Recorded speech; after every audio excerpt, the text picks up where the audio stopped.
ನಮ್ಗೆ ಇದರ ಬಗ್ಗೆ ಹತ್ತಿ ತೊಗರಿ ಕಬ್ಬು ಇದ್ರ ಬಗ್ಗೆ ಎಲ್ಲ ಇಷ್ಟವಾಗಿರೋ ಮಾಹಿತಿ ನೀಡಿದ್ದಾರೆ.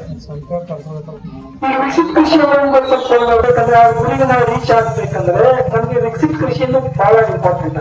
ಕೃಷಿ ಬಿಟ್ಟು ನಮ್ಗೆ ಡೆವಲಪ್ಮೆಂಟ್ ಮಾಡಕ್ಕೆ ಆಗಲ್ಲ. ಯಾಕಂದ್ರೆ ನಮ್ಗೆ ಏನ್ ಆರ್ಥಿಕ ಕೂಡ ಬಹಳ ಬಿಟ್ಬಿಟ್ಟು ನಮಗೆ ಎಲ್ಲರಿಗೂ ರೂಢ ಅರ್ಥ ಆಗುತ್ತೆ. ನಾವು ಅದಕ್ಕೆ ಏನ್ ಹತೋಟಿಗೆ ಏನ್ ಕ್ರಮ ಕೈಗೊಂಡ್ವಿ? ಬಹಳಷ್ಟು ಜನ ನಾವು ಏನು ಕ್ರಮಗಳನ್ನ ಕೈಗೊಳ್ಳಿಲ್ಲ. ಯಾಕಂದ್ರೆ ನಮ್ಗೆ ಅದ್ರ ಬಗ್ಗೆ ಅವೇರ್ನೆಸ್ ಇರೋದಿಲ್ಲ. ಆಲ್ಫಾ ನ್ಯಾಕ್ಟಲಿನ್ ಅಸಿಟಿಕ್ ಆಸಿಡ್ ಅಂತ ಒಂದು ಹೇಳ್ತೀವಿ. ಕೇಳಿ ಕರೆದು ಪಶುವೈದ್ಯರಿಂದ ನೀವು ಈ ಲಸಿಕೆಗಳನ್ನ ಹಾಕ್ಸ್ಬೇಕು. ಈ 2 ಲಸಿಕೆಗಳನ್ನ ಕರೆಕ್ಟ್ ಟೈಮ್ಗೆ ನೀವು ಹಾಕ್ಸಿದ್ರೆ ಆದ್ರೆ ಇನ್ನ ಹೆಚ್ಚುವರಿ ರೋಗಗಳು ಯಾವ್ದು ನಮ್ಮ ಆಂಬುಲೆನ್ಸ್ ನಂಬರ್ ಇದೆ. ಅದೇ ರೀತಿ ಪ್ರಾಣಿಗಳಿಗೆ ತುರ್ತು ಚಿಕಿತ್ಸೆಗೆ ಒಂದು ಆಂಬುಲೆನ್ಸ್ ನಂಬರ್ ಇದೆ. ಅದ್ಯಾವ್ದಪ್ಪ ಅಂದ್ರೆ 1962 ಅಂತ. ಈ ನಂಬರ್ಗೆ ಫೋನ್ ಮಾಡಿದ್ರೆ ನಿಮ್ಮ ಮನೆ ಹತ್ರಕ್ಕೆ ಆಂಬುಲೆನ್ಸ್ ಬಂದು ಡಾಕ್ಟರ್ ಕೂಡ ಬರ್ತಾರೆ. ಅದ್ರ ಜೊತೆಗೆ ನಿಮ್ಮ ಜಾನುವಾರುಗಳಿಗೆ ಎಲ್ಲಾ ಜಾನುವಾರುಗಳಿಗೆ ಚಿಕಿತ್ಸೆ ಮಾಡಿ ಫ್ರೀಯಾಗಿ ಚಿಕಿತ್ಸೆ ಮಾಡಿ ಸರ್ ಹೇಳಿದಂಗೆ ಇರುವೆಗಳ ಕಡೆನ ಚಾಲು ಆಗುತ್ತೆ, ಎಲ್ಲ ಕೊಡುಗೆ ಒಳಗಡೆ ಅಂಟ್ಕೊಳ್ಳಕ್ಕೆ ಪ್ರಾರಂಭ ಆಗ್ಬಿಡುತ್ತೆ.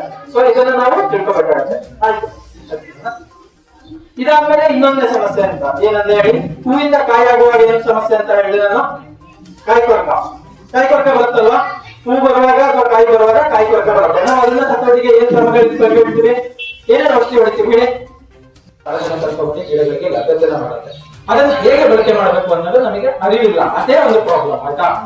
ನಾವು ತಿಪ್ಪೆ ಗೊಬ್ಬರನ ಬಳಸ್ತೀವಿ. ತಿಪ್ಪೆ ಗಾತ್ರನ ಇರ್ತದೆ ನಮ್ಮಲ್ಲಿ. ತಿಪ್ಪೆ ಗಾತ್ರ ಇರ್ಲಿ, ಎರೆಹುಳ ಗೊಬ್ಬರ ಅಂತೂ ಇರೋದಿಲ್ಲ. ಬಹಳಷ್ಟು ಜನ ಅಂತ ಇದ್ರೆ ಬಹಳ ಒಳ್ಳೆದು.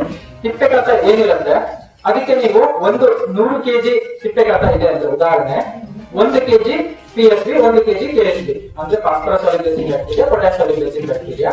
ಬೇಕಾದ್ರೆ ನೀವು ಟ್ರೈಕೋಡರ್ಮಾ ಕೂಡ ಅದರೊಳಗಡೆ ಬಳಸ್ಕೋಬಹುದು. ಏನಂದ್ರೆ ರೋಗಕ್ಕೆ ಸಮಸ್ಯೆ ಇದ್ದಂತ ಭೂಮಿ ಏನಿಲ್ಲ, ಚೆಲ್ಲೋದು ಅದ್ರ ಮೇಲೆ ಚೆಲ್ಲೋದು 2 ದಿನಕ್ಕೊಂದ್ಸತಿ ಅಥವಾ 1 ದಿನಕ್ಕೊಂದ್ಸತಿ ಚೆನ್ನಾಗಿ ಮಿಕ್ಸ್ ಮಾಡೋದು. ನೀರ್ ಚೆಲ್ಲೋದು ಅದ್ರ ಮೇಲೆ.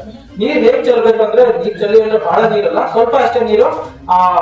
ತಿಪ್ಪೆ ಕಟ್ಟನ್ನ ಮುಟ್ ನೋಡಿದ್ರೆ ಟೀ ಪುಡಿ ಸೋಸಿದಾಗ ನಮಗೆ ಎಷ್ಟು ತೇವಾಂಶ ಇರುತ್ತಲ್ಲ ಅಷ್ಟೇ ತೇವಾಂಶ ಮೇಂಟೈನ್ ಮಾಡ್ಕೊಂಡ್ರೆ ಏನಾಗುತ್ತೆ, 15 ದಿನದಲ್ಲಿ ನಾವೇನ್ 1 kg ಚೆಲ್ಲಿರ್ತೀವಲ್ಲ 15 ದಿನದಲ್ಲಿ ಅದು 100 kg ಪ್ರಮಾಣದಲ್ಲಿ ಅದ್ರೊಳಗಡೆ ಡೆವಲಪ್ ಆಗಿರುತ್ತೆ.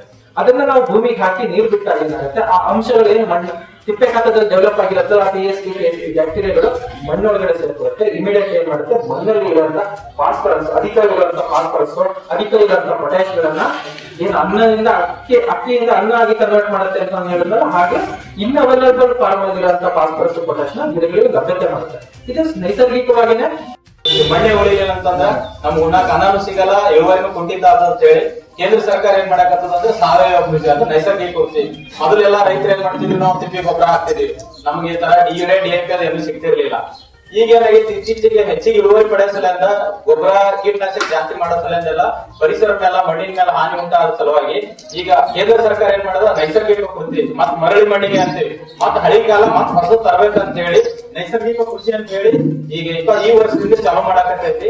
ಅದ್ರೊಳಗ ನಿಮ್ಮ ಕಡ್ನಿ ಪಂಚಾಯತಿ ನಾವು ಕ್ಲಸ್ಟರ್ ಅಂತ ಗುಜ್ಜ ಗ್ರಾಮ ಸೆಲೆಕ್ಟ್ ಮಾಡ್ಕೊಂಡ್ವಿ.